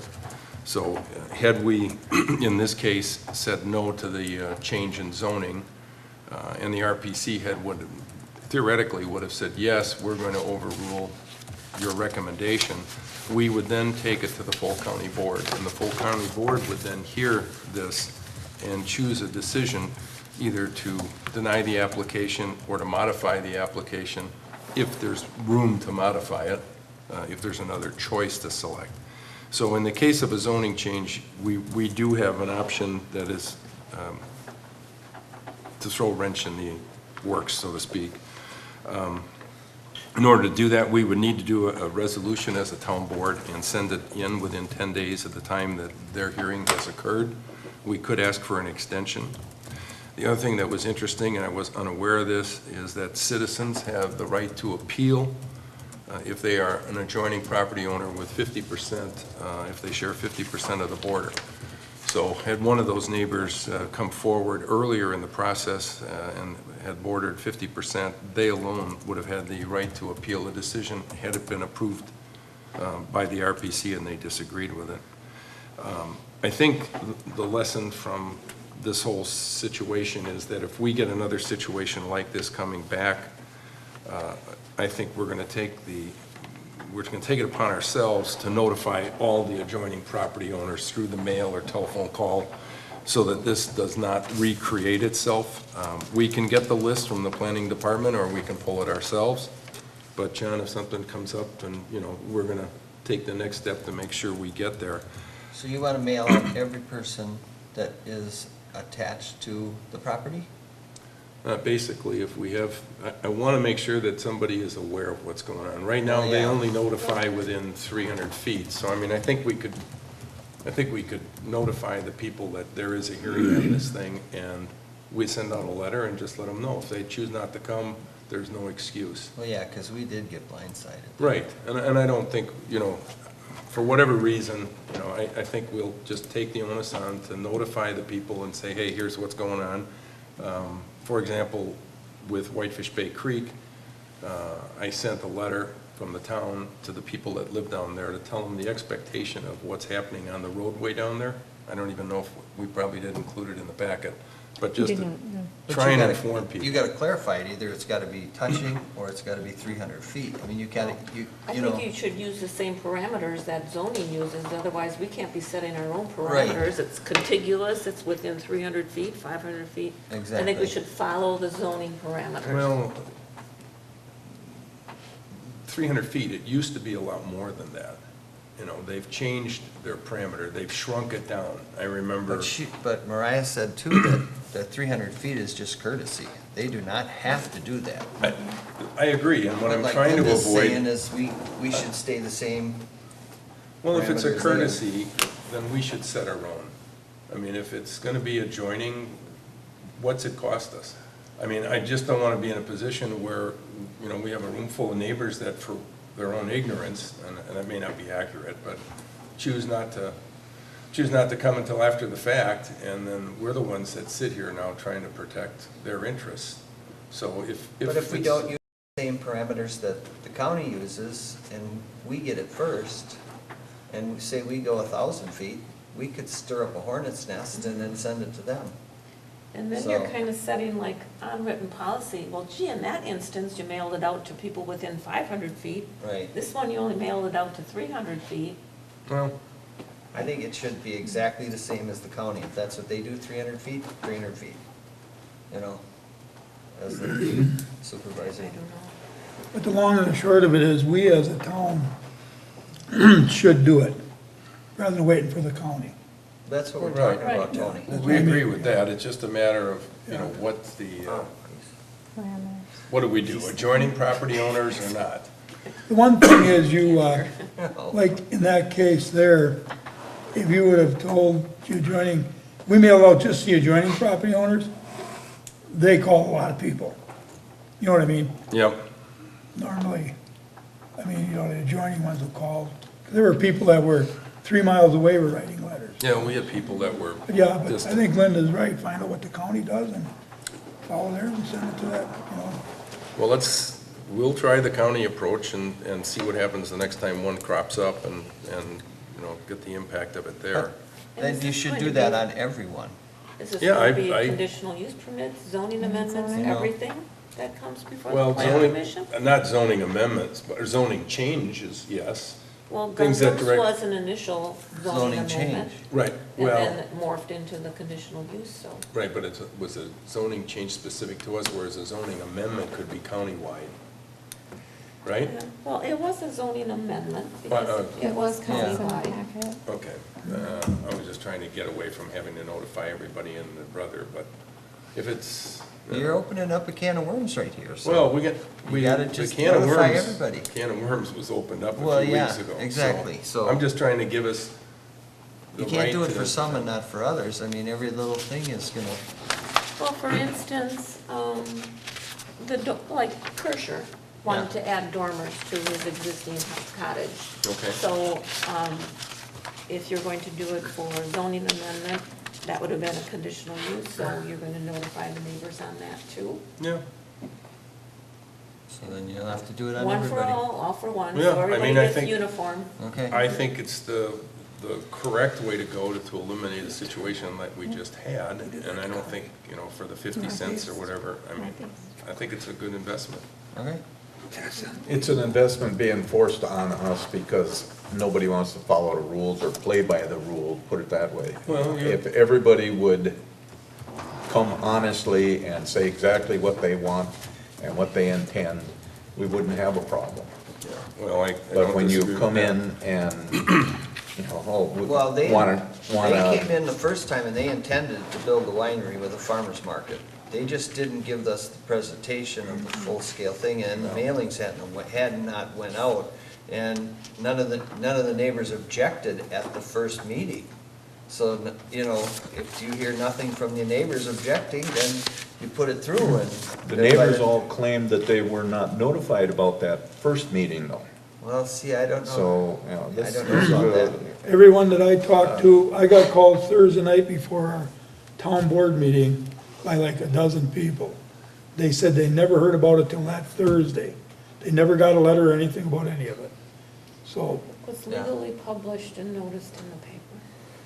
And I agree with everything that's been said. yeah. The bottom line is, we're just trying to cover us a little bit more, and for the little investment, if it's 300 feet, we'll do it. We'll do it as a courtesy, and if somebody has an issue with it, I mean, it's no different than the conversation with John this evening. I mean, all the information was out there on why we were doing it. It's been discussed at numerous meetings. So after the fact, we're in here being chastised, like as if we don't know what we've done. So I want to take that position and reverse it. So let me, Amy's got a lot more work then. She's gotta figure out 300 feet.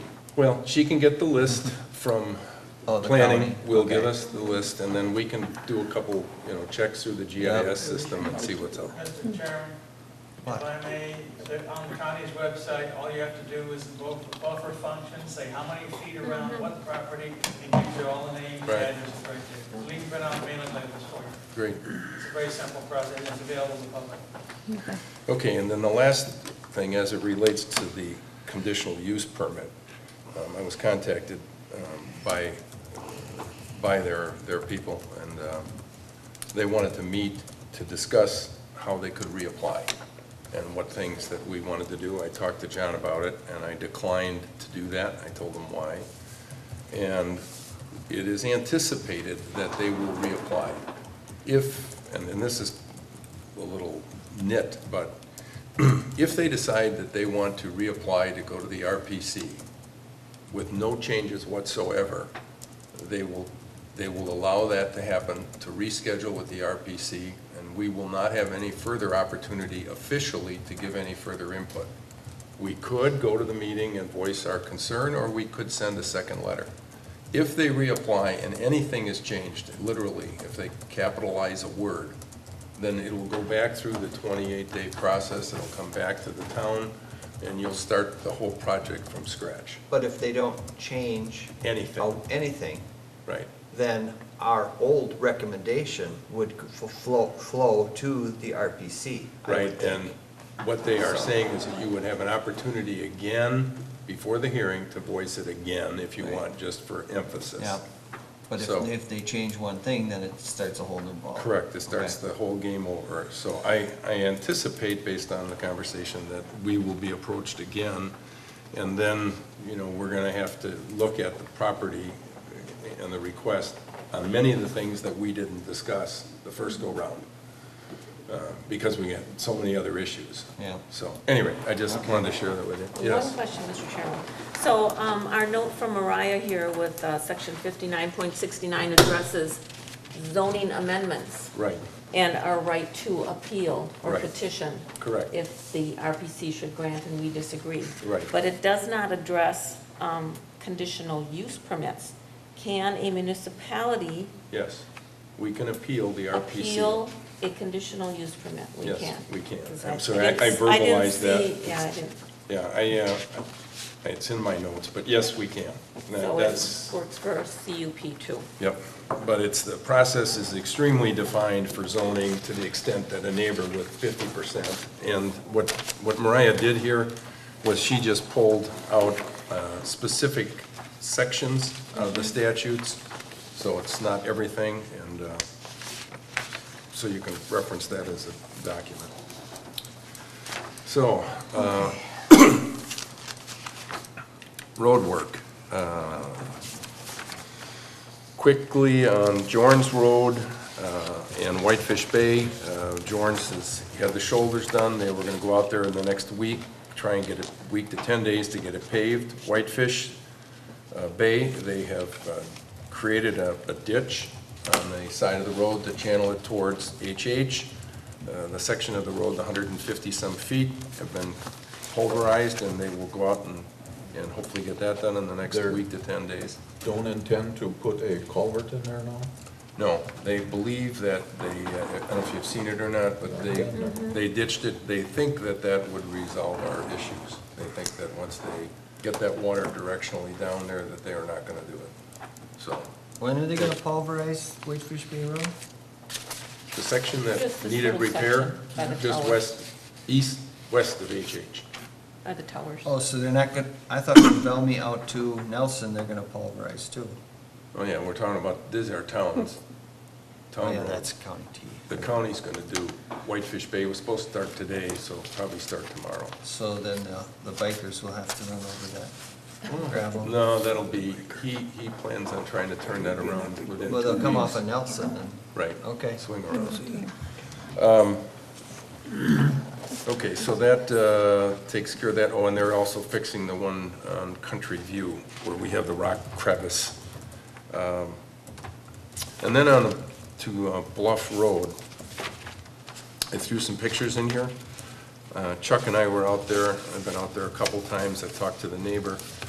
What happened is when they regraded after they pulverized the road, they ended up increasing the height on the inside of the curve. They kicked it up substantially.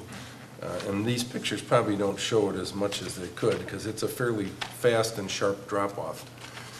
I had gotten the county out there to look at it, and what they recommended, and it was gonna be a lot of money, anywhere up to 20 grand, depending on what we do, and so on and so forth.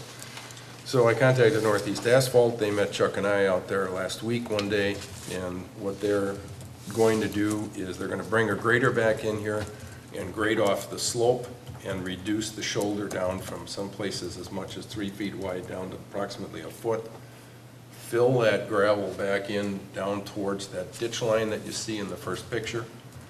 And then either they or the county or one or the other, we're gonna put some topsoil on it, and we'll put that grass matting that you see, the straw mat, and plant it and hope that it takes over time. And obviously it'll be more than one planting because it'll get too much runoff.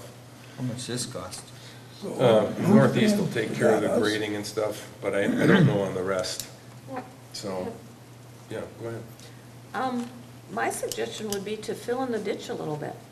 Well, Very, in effect, they're it gonna would fill help, it in. help the neighbor as far as lawn cutting.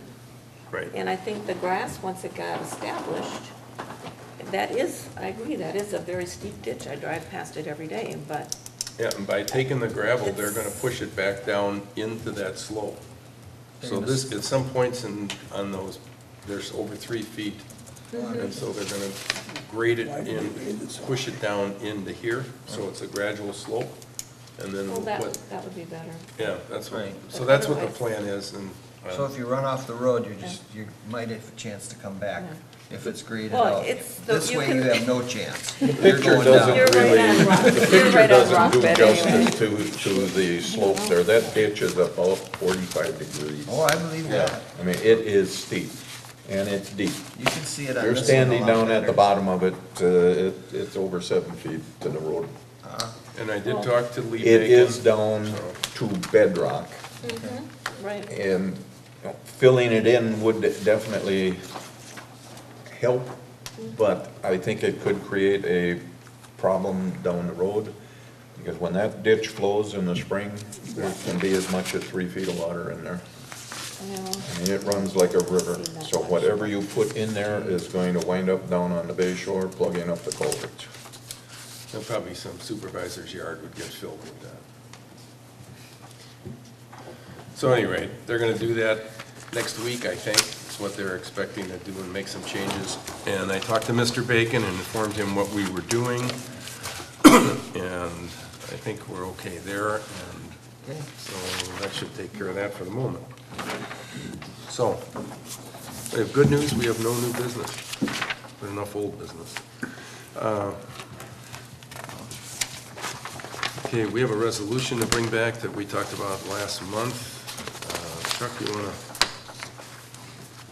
to go through that? Well, we started the Phragmites program, requesting donations, and should there be any grants or anything available, these funds need a place to go. So the resolution is basically setting up a fund to put the donations into, and it would be a designated fund strictly for the control of the terrestrial invasive plants. Phragmites as number 1. Once that goal has been met, then we could move on to some of the other invasive species plants and start working on those. So, you want it read or? No, we talked about it last month, but we didn't have it on the agenda, so we were unable to vote on it. Well, it has been out there. I've gotten no feedback or anything on it to change anything, so I bring it forth as printed here. I guess I just have one question on resolutions and all these ordinances and stuff. Are we gonna enforce any of them? I mean, you know, we've got like the cat one, the dog one, you know, the ones for cleaning up your property. We need to stop writing ordinances and start enforcing a few of them. You know that, you know, so, I mean, we can do this one, you said we're gonna go on to another invasive species or invasive plant. But, I mean, we just gotta start taking care of some of the ones we got, I think. Well, the nuisance committee, property management committee has been meeting. We've got a big list of problem properties in the town. We are working on it. For years, we had no funding to do anything. We do now have designated funds set aside, or budgeted funds set aside to move forward. Okay. I mean, if you send somebody a letter and they just ignore it, you go nowhere. Right. Now, I've spoken with our attorney, he's ready to act, and we are going to move forward on these problems. Okay. The invasive species is a new one. I mean, now we've got a list of dogs here also. So, I know. I mean, will be a topic for You can only do conversation. so much at one time. Our committee But the sat dogs aren't the down, problem, we it's the chose cats. 12 problem properties from that list, and we're going after them. If any of those get resolved, we just go on and add some more, or work on the next ones down the line. So, I think we've got a good committee this time around, we intend to get something done. Sounds good. Okay, One comment. sure. Supervisor Tice, first page, last paragraph, third line. I believe it should be controlling the spread of Phragmites as low as possible.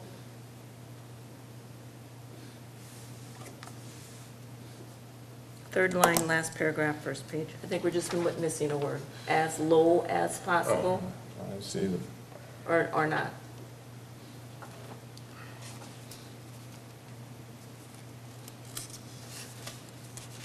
Keep the As cost low as as- low as possible. Second line. Right here. Second line. She wants to just put an as in, as low as possible.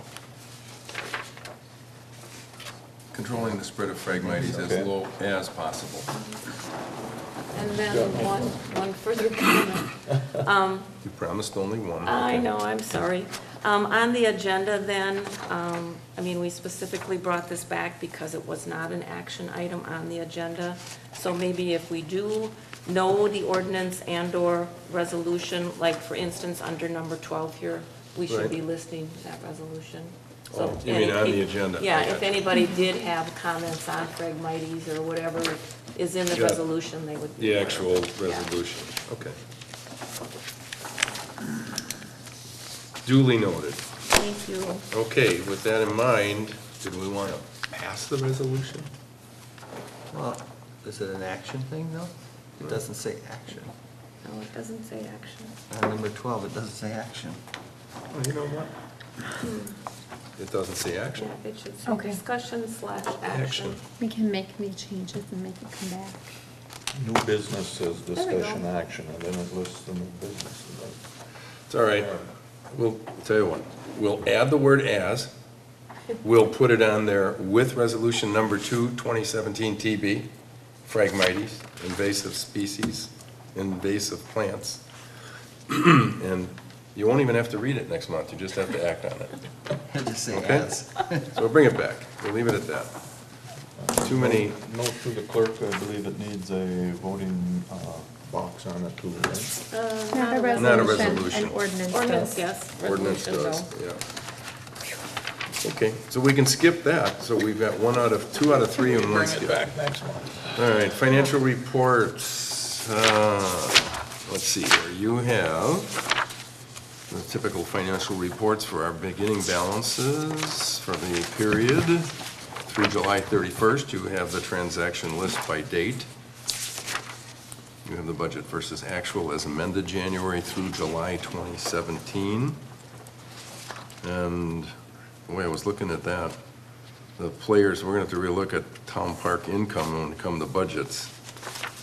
That's really off the chart in the wrong way. Town park. And basically, that's it. And then anything that, Amy, do you have anything that you want to add to those? We received our second half of the 2016 tax settlement today from Jay. Any interim transfers were credited back to the accounts. The budget has a separate category for the Phragmites donations now. We also received our portion of the room tax for June. It was a little over $12,000. And the interest on our mortgage for the town hall is due by the end of the month. I'll be making a wire transfer by the end of the week. Okay, any questions from anyone? So we'll take a motion to accept the financial reports. I shall move to accept the financial reports for July July. 2017. Second. Motion by Linda, second by Chuck, to accept the financial reports for July of 2017. Any further discussion before we vote? Hearing none. All those in favor signify by saying aye. Aye. Motion carried. Okay, approval of vouchers, bills, and claims, July 25th through August 21st. They've been around. Has everybody had a chance to look I'll at make a them? motion to approve the vouchers, bills, and claims for July 25th through August 21st. Second.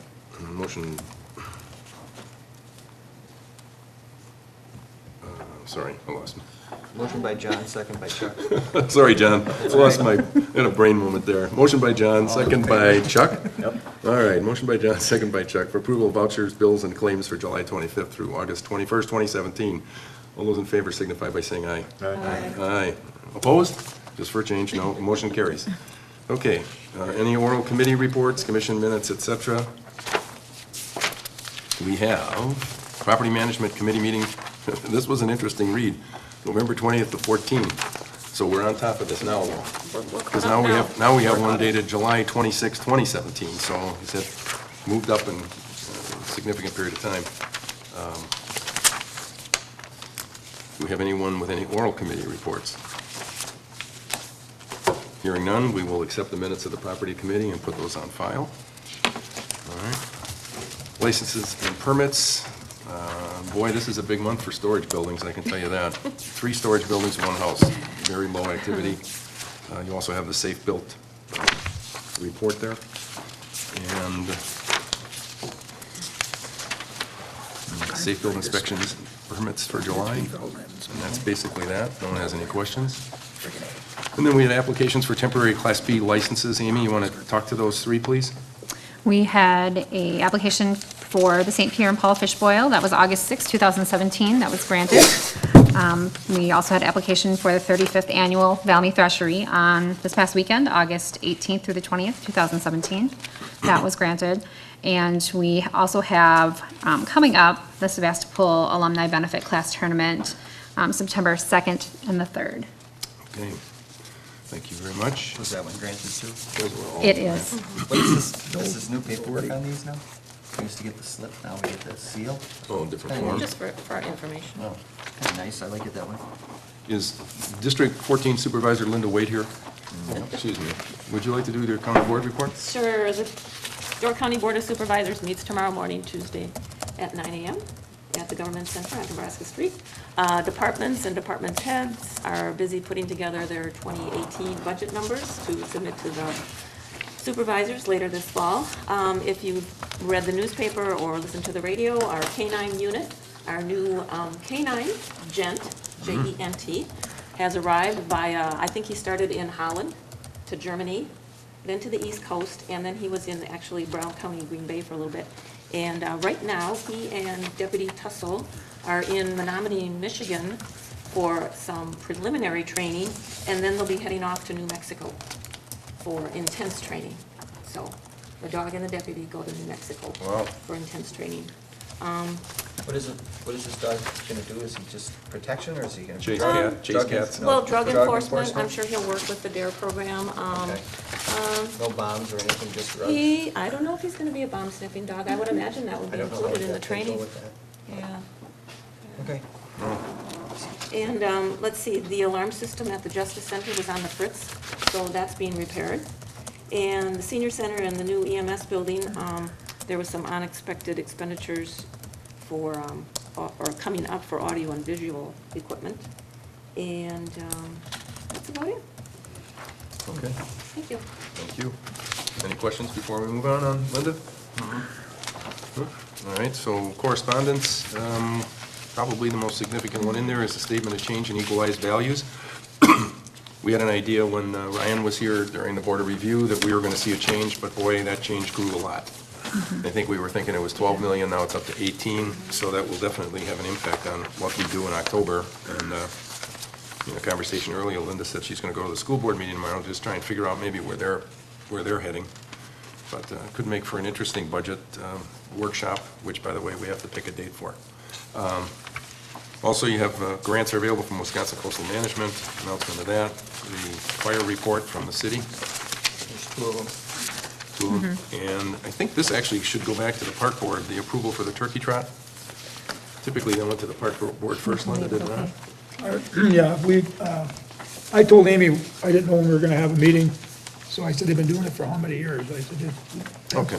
Does well, We've never charged them. we've never charged them anyhow, so. They provide the portables. So. Yeah, All right, so you can get back to them and give them your blessing, official. Okay, written feedback on the activities from the Department of Natural Resources. I know I put some stuff in. I sent something in personally on ATV trails, so they don't have that. And Linda's gonna write something, I'm sure, for kayaks. And are we gonna go with the downhill skiing or not? No, okay. The copy of the zoning amendment that was changed for the property, for the gun room, which was approved, obviously. And there are state aids, Wisconsin Revenue Department, and that's in there. And the last thing was, oh, this was interesting. This is the assessment by the Census Bureau of our population, and it's increased dramatically, I think 60, 69, 50, whatever. But we had 2,200 registered people for the last election. They're saying there's 2,259 that are eligible to vote, and we had, I think, 1,800 voting. So that's pretty impressive numbers from my way of thinking. And 69, 59, whatever the number was, people.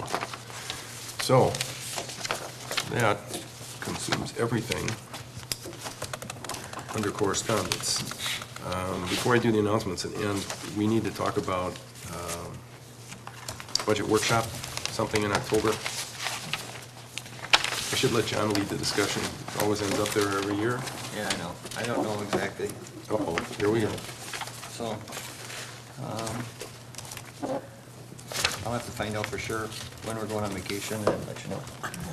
But it's gonna be the first part again, Gee, what a They're on surprise. vacation the first part of October? usually. Okay, so we have a town meeting on the 23rd. October 23rd is the board meeting? Yeah. Is that right?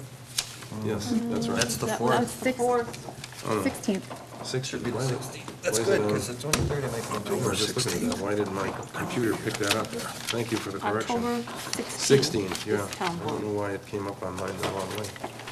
Anyway, okay, John, if you get back to us with the dates, get back to Amy, and then I can work through something with her and we'll figure out a time. All right. What is the date now for it? We don't have a date. We left it open. Left it open, okay. Maybe the 16th. I don't think we had a date that we had set up because of, We didn't have it a always date. changed. Under announcements, it has Board of Supervisors meeting September 19th. Should that be the 18th? Oh, the 18th. 18th. I was looking at Our town board meeting is Is- the September 18th. He showed up on Tuesday, nobody was at. I didn't know if we had the old agenda with the old date from August or the new agenda. Okay, all right, well, we can talk to that. Also, we'll get you in the loop on what date for the budget hearing. Not budget hearing, workshop, excuse me. So we got the announcements. Class tournaments are coming up in September 2nd and 3rd at the town park. And the Sevastopol school starts September 5th, so you'll be able to watch for the officers parked out there to try and slow your speed. And then the benefit for Pete Piat, is September 9th at the town park. That's the farmer that had the injury. Board of Supervisors meeting is now on the corrected day, September 18th at the town hall. So, other than the resolution for next month, trying to bring that back. My calendar says October 2nd is the budget work section. It's a Monday at 6 PM. My calendar doesn't have that. Maybe we put it in there as just a placeholder? Amy didn't have anything either. I didn't have anything. So, but we're gonna be, wait until we hear back from John anyhow, so that we can do it. When do you, isn't it typically, Usually we're gone on the 7th. you're gone on the 7th? That's our anniversary, yes. And you're So, like through the 14th? correct, So we're probably looking at something. early. Well, they don't always have their numbers. We don't get You don't numbers get enough usually numbers to around. do it. Well, Well, we did it last year early. We did it on the Had to use the best 3rd. estimate, yeah. Last year. Well, get back to us, we'll figure out a time. well, you said the meeting's on the 16th, you know, so. Yeah, But we had our budget hearing pretty late. We had it after Thanksgiving. yes, it was after deer season. So we could maybe have our budget work session. That could be later, too. Get back to me, John, and we'll work it out, okay? Back to you or back to Amy? We'll get back to Amy, Amy and I will send something out and corral everyone up. It'll be an opportunity.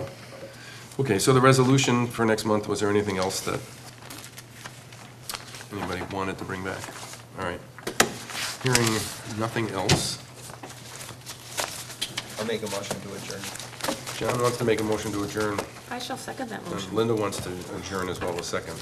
All those in favor of adjourning, signify by saying aye. Aye. We are adjourned.